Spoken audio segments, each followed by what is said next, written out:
এটা খুব কষ্ট লাগে, একজন দর্শক বাসা থেকে রেডি হয়ে বেরিয়েছে তুফান দেখবে, কিন্তু এখানে এসে টিকিট পাচ্ছে না 3 দিনের, তখন সে চিন্তা করতেছে তাহলে কি করব, তখন সে অন্য ছবি দেখছে। অন্য ছবি দেখা নিয়ে আমার আপত্তি নেই, সব ছবি আপনারা দেখেন, কিন্তু যে দর্শকটা আসলে আমার ছবি দেখতে আসছে সে যখন অন্য ছবি দেখছে তখন কষ্ট লাগে। তো যাই হোক, আমি দর্শকদেরকে বলবো আপনারা একটু বাসা থেকে চেক করে আসেন, এখানে আসলে 3-4 দিনের টিকিট নাই আসলে। কিছু দর্শক শো বাড়াচ্ছে, অলরেডি কালকে 36টা শো হয়েছে, একদম রেকর্ড পরিমাণ শো, এরকম শো পরান হাওয়াতে আমরা পাই নাই। তো ওরাও চেষ্টা করছে, এখন এইরকমের যে ক্রেজ হবে এটা আসলে আমরা কেউ অনুমান করতে পারিনি, তাহলে শো আজকে আরও বাড়তো। কিছু দর্শক আমরা দেখছি যে বলছিলেন চঞ্চল সাকিবকে দেখতে আসছেন, কিছু দর্শক স্পেসিফিকলি বলছেন যে রায়হান রাফির একদম যদি শুরু থেকে এই আজকের তুফান পর্যন্ত তারা ছবি দেখছেন এবং সেই জন্য তারা ছবি দেখতে এসেছেন। এইটাকে আসলে একটা ডিরেক্টরের সাকসেস মনে করেন কিনা? কারণ নির্মাতা হিসাবে প্রতিটা নির্মাতাই চায় ডিরেক্টর আসলে ইউনিট হবে, ডিরেক্টরস ইন্ডাস্ট্রি হবে, সেই জায়গাটার একটা সফলতা কি বা সুন্দর আভাস কি দেখছেন? সেটা দেখছি, সেটা তো সেই জন্য আমি লাকি। সাধারণত ডিরেক্টরদের কথা এখন ইদানিংকালে ডিরেক্টরদের নামে সিনেমা দেখে না, তো মানুষ যে দেখছে সিনেমা, আমি খুবই কৃতজ্ঞ। বাট যাই হোক, তুফান আমরা ফুল টিম মিলে বানিয়েছি, আমাদের সাকিব খান দুর্দান্ত অভিনয় করেছেন, সেটা আপনারা দর্শকরা কিন্তু বলছেন যে এরকম অভিনয় সাকিব খান আগে আমরা কোনোদিন দেখি নাই। চঞ্চল ভাই তো মাইন্ড ব্লোয়িং, এটা সবাই জানেন আপনারা। তো সব কিছু মিলে দেখি, মাত্র প্রথম দিন তো একটু হজম করতে সময় লাগতেছে, এরকম রেসপন্স পাবো আশা করি নাই। আর স্বাভাবিক, আমার ছবি তো আসলে সাধারণত প্রথমে সিনেপ্লেক্স থেকে হিট হওয়া শুরু করে, তারপর আস্তে আস্তে গ্রামের দিকে যায়, কিন্তু এবার তো 129টা হলে একসাথে চলতেছে, এত রিয়াকশন একসাথে পাচ্ছি, নিজে একটু কষ্ট হচ্ছে আর কি।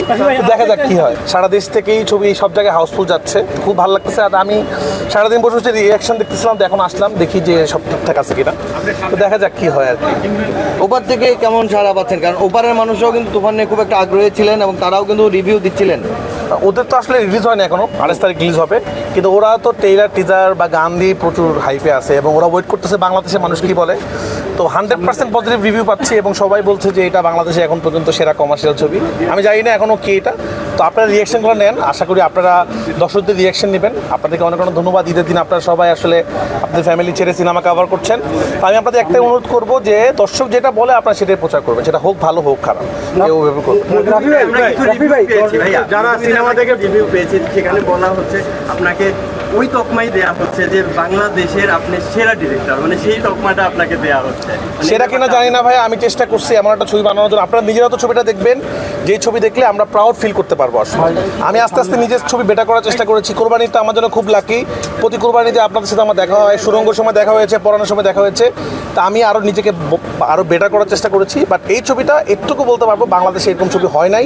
এটা আসলে আপনারা যখন সিনেমা দেখবেন তখনই বুঝতে পারবেন, দর্শক যখন রিয়াকশন নেবেন তখনই বুঝতে পারবেন যে আসলে আমরা কী করেছি। আনোয়ার ভাই, যারা সিনেমা দেখে বের হয়েছে তারা শুধু একটা কথা বলছে যে আমরা তুফান 2 চাই, এই বিষয়ে আপনি কি বলবেন? তুফান 2 আসবে কিনা এখন বলবো না, আর কিছুদিন যাক তারপরে বলবো। আসলে যেহেতু শেষে কি এটা আসলে এখন বললে কি হবে, সিনেমার মধ্যে এটা একটা সাসপেন্স আছে, আমি এটা নিয়ে কথা বলতে চাই না। দেখা যাক কি হয়। তুফান 2 আগ্রহ থাকবো দর্শক। আর আমি দর্শকদের একটা কথাই বলবো, আপনারা প্লিজ অগ্রিম টিকিট কেটে হলে আসার চেষ্টা করুন, বিশেষ করে সিনেপ্লেক্সগুলোতে। না হলে আসলে আপনারা এসে সিনেমার টিকিট পাবেন না, পরে আপনাদেরকে অন্য ছবি দেখতে হবে। আসলে এটাই হচ্ছে, এখানে আমরা কথা বলেছি, আপনারা প্রথম শো দেখতে এসেছেন, তুফানের টিকিট পাইনি 3 দিনের, তারা অন্য আগন্তুকের দিকে যাচ্ছে বেশিরভাগ। শো বাড়ানোর কোনো প্ল্যান আছে কিনা? শো তো বাড়াইছে আসলে, কিন্তু এখন আমি জানি না এখন কি করবো। এটা আসলে স্ট্যাটাস দিয়েছেন যে অ্যাডভান্স বুকিং এর ক্ষেত্রে তুফানটা একটা রেকর্ড করতে যাচ্ছে।